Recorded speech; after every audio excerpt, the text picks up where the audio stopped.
बंटी पाटील यांच्या फासात अडकली महायुती.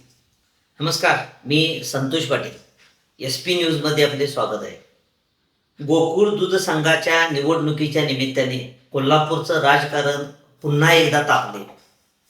महायुतीमध्ये सगळंच अलबेल असल्याचं दाखवलं जात असलं तरी आतून काहीतरी वेगळंच शिजत असल्याचं दिसते.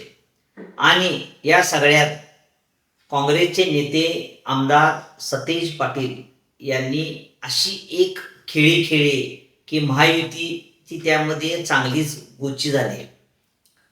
चंदगडचे आमदार शिवाजी पाटील यांनी गोकुळ निवडणुकीत महायुतीची घोषणा करताना आपणाला निमंत्रण दिले नसल्याने उघड उघड नाराजी व्यक्त केली होती. यापूर्वीही शिवाजी पाटील यांनी काही प्रश्न उपस्थित केले होते. मंत्री हसन मुश्रीफ यांच्यावर त्यांनी जोरदार प्रहार केला होता. गोकुळच्या कारभाराचे वाभाडे काढले होते. आता हसन मुश्रीफ यांच्यासह महायुतीची घोषणा झाल्यानंतरही नाराज असलेल्या शिवाजी पाटील यांच्या भूमिकेवर महायुतीचे नेते काय बोलतात याकडे सर्वांचे लक्ष होते. पण त्याआधीच बंटी पाटील मैदानात उतरले. बंटी पाटील म्हणाले की शिवाजी पाटील यांच्याशी चर्चा करून महायुतीने मार्ग काढायला हवा होता. त्यांचं म्हणणं ऐकायला पाहिजे होतं. पण महायुतीमध्ये संवाद साधताना कमी पडले. आता विरोधी पक्षातील नेताच महायुतीच्या आमदाराची बाजू घेतोय म्हटल्यावर चर्चा तर होणारच. खरं तर हा मुद्दा वरवर दिसतो तितका साधा नाही. कारण शिवाजी पाटील यांनी महायुतीची घोषणा करताना निमंत्रण न दिल्याने त्यांनी एक वक्तव्य करून खळबळ उडवून दिली होती. ते म्हणाले होते की बंटी पाटील मला काही लांबचे नाहीत, तर मंत्री चंद्रकांत पाटील हे राष्ट्रीय नेते आहेत. अशी कोपरखळे हाणत त्यांनी गडिंग्लज, चंदगड आणि आजरा तालुक्याला किमान 5 जागांसह अध्यक्षपद देण्याची मागणी केली होती. आणि त्यानंतर बंटी पाटील यांनी शिवाजी पाटील यांनी महायुतीकडे जागा वाटपाबाबत केलेल्या मागण्या योग्य असल्याचं सांगितले. आता महायुतीची या निमित्ताने मोठी अडचण झाली.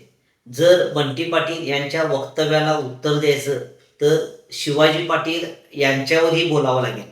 आणि शिवाजी पाटील यांच्यावर बोलण्यासाठी मोठं धाडस करावं लागेल. कारण ते मुख्यमंत्री देवेंद्र फडणवीस यांचे निकटवर्तीय तर आहेतच, शिवाय ते अंगावर जो कोणी येईल त्याला खांद्यावर घेतल्याशिवाय राहत नाही.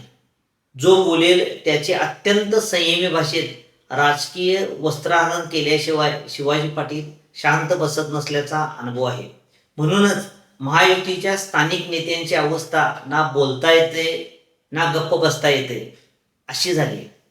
महायुतीमध्ये गोकुळच्या जागा वाटपाचा मुद्दा तसा गंभीर आहे. गडिंग्लज, चंदगड आणि आजरा या 3 तालुक्यांना गोकुळमध्ये पुरेसं प्रतिनिधित्व मिळत नाही अशी तक्रार अनेक दिवसांपासून आहे. त्यात शिवाजी पाटील यांनी हाच मुद्दा जोरात लावून धरला आणि बंटी पाटील यांनीही तीच मागणी रास्त असल्याचं म्हटले. याचा एकत्रित परिणाम असा होणार आहे की या भागातील दूध उत्पादक संस्था आणि कार्यकर्त्यांमध्ये शिवाजी पाटील यांच्या भूमिकेबद्दल सहानुभूती निर्माण होणार आहे आणि त्याचवेळी महायुतीवर दबावही वाढणार आहे. आता महायुतीमध्ये जागा वाटपाचं गणितही वाटतं तितकं सोपं नाही. 25 जागांपैकी 12 जागा भाजपला हव्या आहेत. त्यातील 2 जागा ते विनय गोरे यांना देतील. उर्वरित 10 जागा भाजपच्या वाट्याला येतील. आता ह्या जागांमध्ये शिवाजी पाटील यांनी 5 जागांची मागणी केली.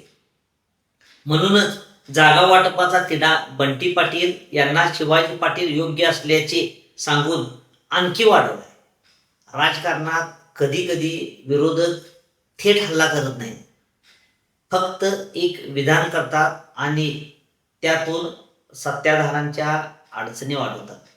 बंटी पाटील यांनीही नेमकं तेच केल्याचे दिसते.